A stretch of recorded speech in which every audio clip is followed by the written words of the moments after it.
Hey, you know, for years on my website I was saying I wanted to come to Australia, and I finally made it. You know, I said I was going to get here one way or the other, and they brought me in for Armageddon. So we're here all weekend. We're going to have such a good time talking to everybody. And, you know, I know that there's like website people from my website. And, oh, he drove that way? I'm the idiot. No, that doesn't make you an idiot. Oh, no. Make it penniless. How much a gap here? How much a gap? So, yeah, I guess, you know, the same basic story is you got to come from somewhere, and there were no acting schools. No voice acting schools. Impossible.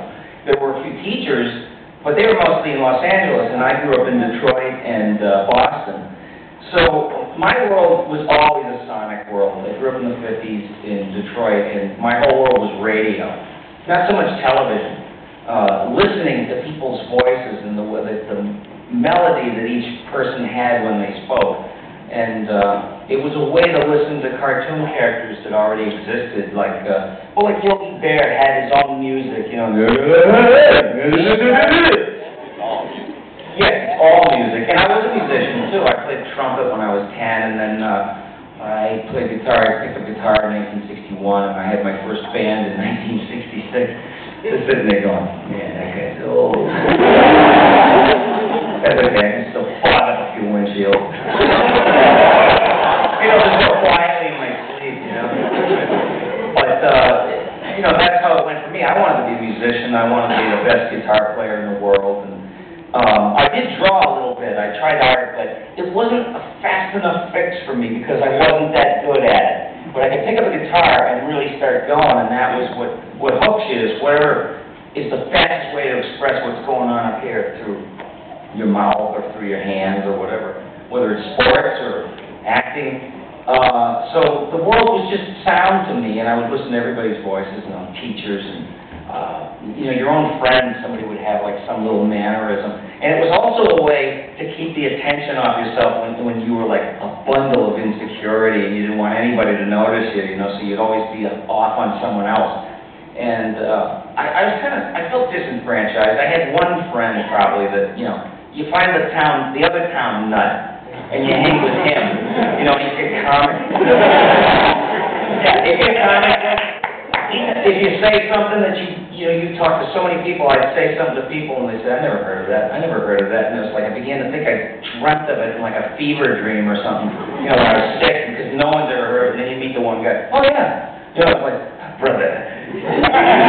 And that's like a revelation to you, and yes, you do feel disenfranchised, but Hollywood and New York, I would say, is like the mecca for all town nuts. You know what I mean? There's always going to be one guy who's like, just doesn't fit in, and he wants it. I'll tell you a story. I don't know if you can remember this program, maybe you've heard about it. It was a spy show in the 60s called The Man from U.N.C.L.E. I love that show. And my dad was a certifiable psycho alkie, you know, hell dad. And we got away from him. My mom took me and my three brothers out of there. And so I was just trying to figure out just how to live life, and I had no role model. So here's this guy who gets to wear a tuxedo and kiss beautiful women and carry a futuristic gun. You know, he's my hero. Drive a Gullwing, you know, one of those old 60s cars, not a DeLorean, something else. But here he was, and I would watch that show, and I was so crazy about it. It was, when you're, back in those days, you weren't sure if you were ever going to see something cool that you just watched. You were never sure if you were ever going to see it again. So you clung to it with this desperation, like trying to suck it all in. And our kids would try to learn to draw. You know, they would draw Herman Munster, because the show blew their head off. And I was like that way with the voices and everything. And I would, but this Man from U.N.C.L.E. show, my mom knew I was kind of a lonely kid, and so she said, I got you a membership at the YMCA. You can go swimming at night. And I was like, whatever, you know. So I actually went up there, and it was one night, and I see the pool full of kids and everything, and I get up on the diving board and jump in the water, and I don't realize that I cut off some jerk. He's the biggest jerk of all, the biggest bully. And I didn't know that because that was my first night. And he comes over to me and he smacks me in the head, and I was stunned because it came out of the blue, and I couldn't believe like how somebody could do that to somebody else. You know, I just was really sensitive. I wasn't a hard guy. And so, I was in the locker room, and I was sitting there, like, looking at my wounds, you know, and this other kid comes over and he goes, hey, don't mind him, you know, underneath all that crap, he's really a good guy. And he felt bad for me. He said, you want to get some coffee or something? And I said, you know, I'd love to, but I got to go home and tape The Man from U.N.C.L.E. And he looked at me like, it was like